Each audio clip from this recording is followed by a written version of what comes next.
Hello and welcome to another episode of A New Perspective. I'm Suffolk County Sheriff Errol D. Toulon Jr.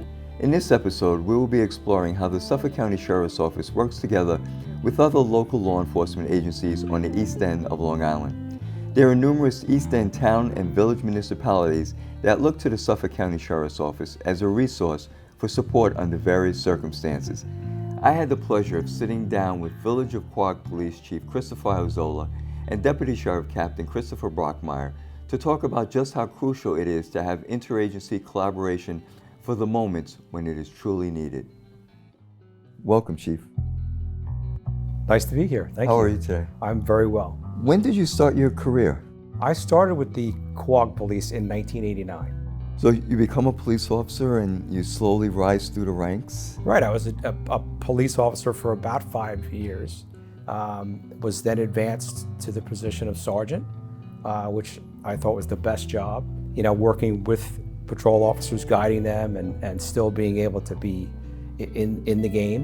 And I enjoyed that for about 5 years. And then positions opened. I tested and was promoted to lieutenant, where I stayed in that position as the executive officer for almost 17 years.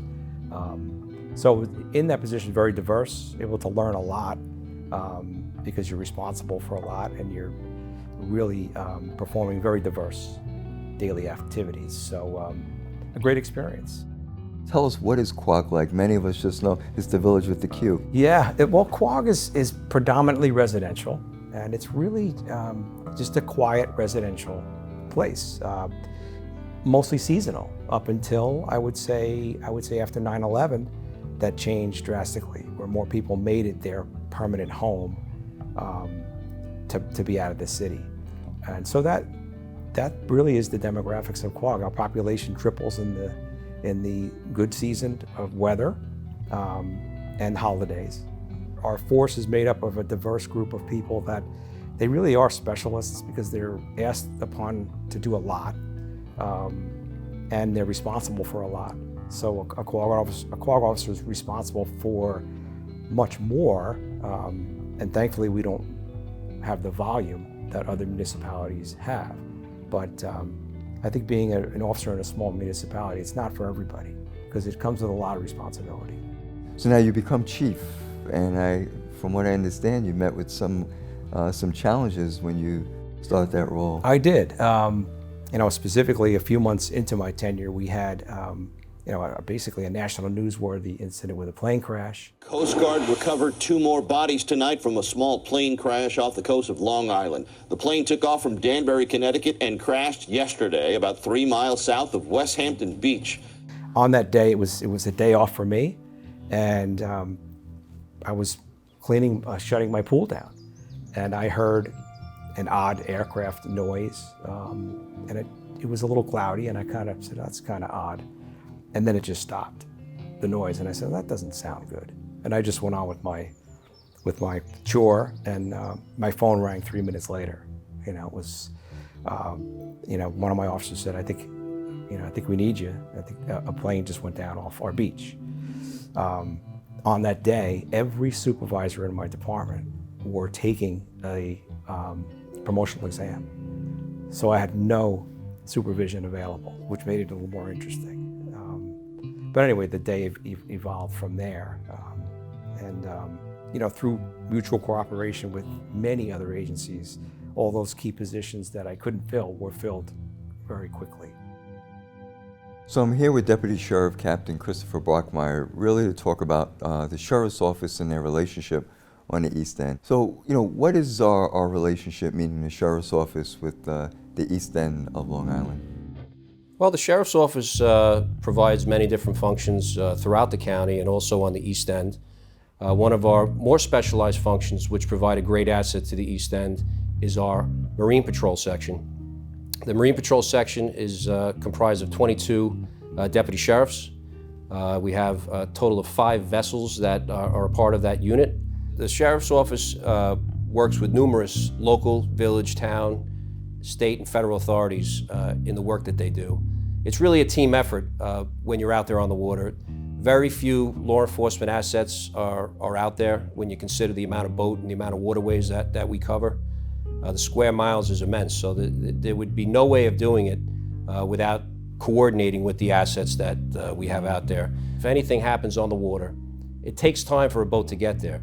Sometimes we have to bring in air assets to be able to get overhead sooner than we can get there to provide support in that sense as far as making determinations on where things are. Most of the time we get notified via distress vessels, whether it be on United States Coast Guard Channel 16, which is an emergency channel that boaters use to report those type of things. 911 calls, 911 calls, we'll get notified in that respect through the various town and village police departments that we work with. So again, it's really a team effort. We couldn't do it without each other. Again, the vast amount of waterways that we have out there, we have to work together, sometimes supporting the agencies with the assets we bring to the table. We have a lot of specialized equipment, a lot of personnel. It's not the sheriff's office coming in to take care of it. It's the sheriff's office coming in to support any agency as in any way necessary. So that's really, it's a team effort, and that's how I like to describe it.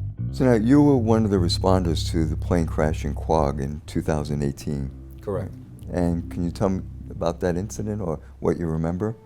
Well, I received the call and notification via our communications section, as well as our commanding officer of the unit, John Andrejack.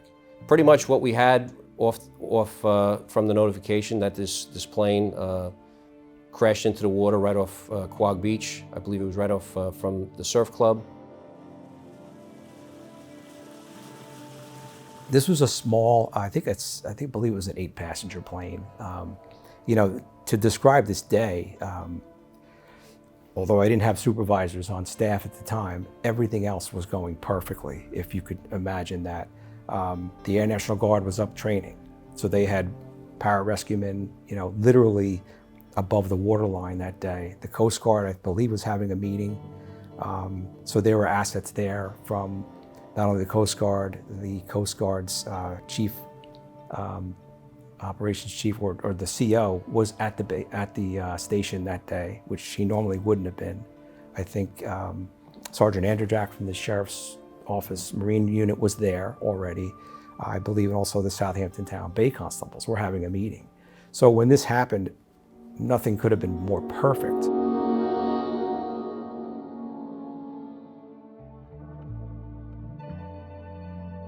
In order to hear the first-hand accounts from those involved in a plane crash recovery mission, we decided to take a visit to the U.S. Coast Guard Station Shinnecock and talk with the interagency responders. We were able to hear their personal experiences on the days of the incident and learn just how vital it was to have East End agencies working together to accomplish a singular goal. I was here that day. I was aboard Marine 5. I was here at the Coast Guard Station. I was doing equipment checks. I was doing readiness checks on the boat. The Air National Guard pararescuemen were here. They were working. They keep boats here. The Southampton Bay Constables keep a boat here. The Coast Guardsmen are here. They're working. It's just an average day, just like any other day. It's kind of like today. It was cool. It was overcast. And the search and rescue alarm went off. When the alarm went off, I distinctly remember the Coast Guard, along with the sheriffs and Southampton Town Bay Constables, responded from here as soon as we got notification. Marine 5, Sheriff, I'm on scene with Coast Guard. Coast Guardsmen came down. They said we have a report of a plane crash out in the ocean about 10 miles from here off the surf club in Quogue. And so the three of us responded, the Coast Guardsmen on their boat, the Southampton Bay Constables, and myself aboard Marine 5. Marine 5, Sheriff 1. We were able to get out of the bay, navigate the inlet, and get down about 10 miles out the ocean to Quogue. In the area of the surf club Quogue, for a report of a small plane down. When we got there, the Air National Guard helicopter was already on scene. It had already located an oil slick and a debris field. That was very fortunate for us because it took us a long time at sea level to find an oil slick in the middle of the ocean, and we're lucky to have them there. Attempting to locate. So we begin a surface search for survivors. The Coast Guard drops floating marker buoys that start floating with the current. That's marking the direction so we can search off of this. This is going to give us the best probability of locating survivors because they'd be drifting with that current in that direction. And at that time, the Air National Guard helicopter came over to Marine radio and said they see what they believed to be a deceased victim in the debris field. Be advised, we have one victim recovered aboard Marine 5 at this time, searching for 2 others. We were able to get under the helicopter and recover that victim before he sank or was lost at sea. And we're also able to mark the exact time and location of that recovery. And we're also marking the time and location of the recovery of any of the items that we're recovering. That's going to also help later in the recovery investigation. We're trying to find a point of impact for that plane. It was almost as if everyone knew what everyone was doing, and the key piece again was that communication piece. We worked so well together that it didn't seem as if there was a moment of chaos, if you will. Everything fell into place. We worked well together. We communicated well together. And while all of this is going on, Quogue Police Chief Isola has established a command post. He's organizing and coordinating this multi-agency effort. The seas were calm, and there were witnesses to place the aircraft. So from the start, it was, things were going in our favor. After getting there and seeing the situation, it was close enough to the beach where you could see it. And there were assets on the scene, even when I was arriving, which was only a few minutes later. So the Air National Guard were able to pinpoint one of the victims, in the ocean, which is hard to do. So the recovery of one of the victims happened very quickly. Another key point was the Suffolk County Fire Rescue sends fire coordinators to any incident that may involve multiple agencies. Standing next to me on the beach was the fire coordinator. And I said, wow, I really could use your command post. And I said, no problem. It was there in 25 minutes. It was there. So having that platform to compile all of these agencies, which I believe it was over 12, to work out of was essential. It was about a 2-day overall response and efforts, and I must say that the interagency relationship that we currently have made one of these, although tragic cases, one of the most seamless cases that we've had, considering all the agencies that work together in this effort. So the following day, we assembled a dive operation team, and we worked all through the day. Standing by to take on police divers. The eyewitness accounts obtained by the detectives and the Coast Guard calculations were so precise that the next day, a sonar strike team assembled at Chief Isola's command post. We assembled a strike team of every boat that had sonar. The 3 vessels with sonar capability for searching the bottom. The very first pass on the very first boat going over that probable site located the fuselage. So one single point of information would not have been enough. It was a combination of all of these efforts that made locating that fuselage with those victims in there successful. And that allowed for divers from multiple agencies, Southampton Town Police, as far away as East Hampton, county dive teams, to work tirelessly that whole day, into the night, past dark. So they had found the wreckage, but again, at that depth and the proximity to the shore, the visibility was horrible. So I was starting to lose a little bit of comfort because it was getting dark. But the dive crew and their coordinator said, we're good. We want to keep going. So they did, and well into the darkness, and they recovered the final victim. It was very difficult. If you can imagine trying to extricate someone from a motor vehicle crash on land, this is underwater and near zero visibility. But they were determined to get that job done.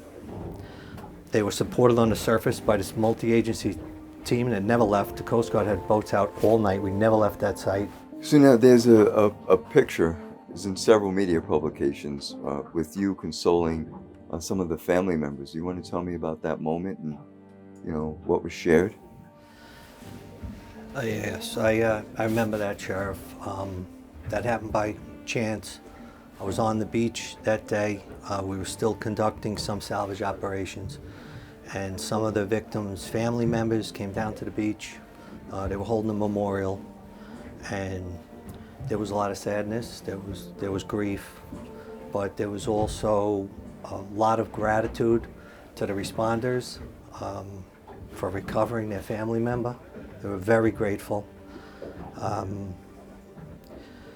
There is an emotional side to these recoveries, and I know sometimes there's a connotation that when you switch from rescue to recovery, it's downplayed. But when you see the impact and the value of fulfilling a family's needs to bring their family member home to them, you realize the value in a recovery. And there is significant value in recovering remains. And if there was ever any doubt in my mind of that, that moment removed all doubt. And I think it was a driving force for the team, for the responders during this event, knowing that somewhere there's a family relying on them to bring their family member home.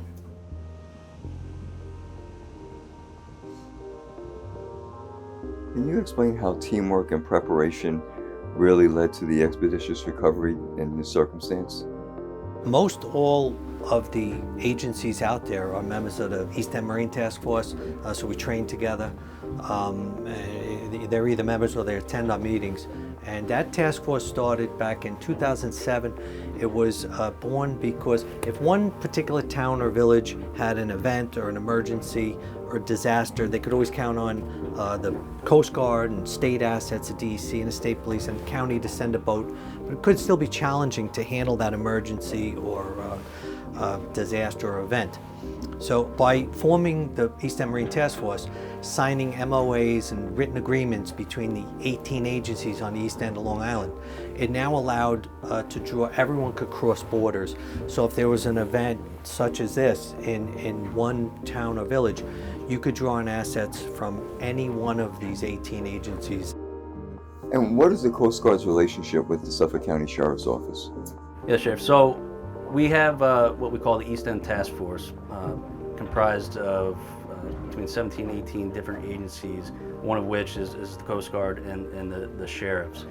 We work together, we train together, which I think in turn, when we do have a case such as grand as this, being a plane crash, it just makes it so seamless and couldn't have gone any better because we communicate so well together. You had to standardize equipment on everyone's boats and your response protocols, and that's by training. And this way, when you called on a boat, whether it be a federal asset or another town or another village from somewhere, you know when that vessel shows up. They're trained the same, they have the same equipment, and they have the same response protocols so that you can work seamlessly together. One of the key things I recall that I could take away from that whole process is we're always ready to respond to an event, whether it be a simple car accident or some type of a disaster like this where an aircraft goes into the water, and of course any type of marine-related event, very difficult to manage because what usually crashes or happens out of the water usually sinks, and that's of course what happened here. Makes it very difficult to recover any victims. The key is the speed of being able to get out there to possibly assist anyone that survived, or of course recover any victims that didn't.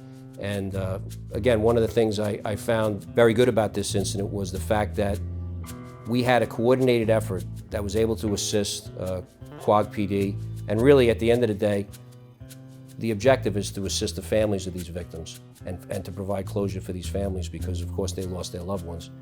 An unfortunate situation, but it's just an example of how well 12, 13 agencies coming together to address one incident. On the East End, that's really how we operate. None of us are able to handle a big incident alone, but together we always get it done.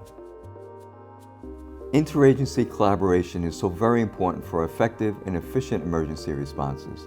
As you saw, the relationships between the Suffolk County Sheriff's Office, East End municipalities, and other government agencies played an invaluable role in responding to the plane crash just off the shores of Quogue.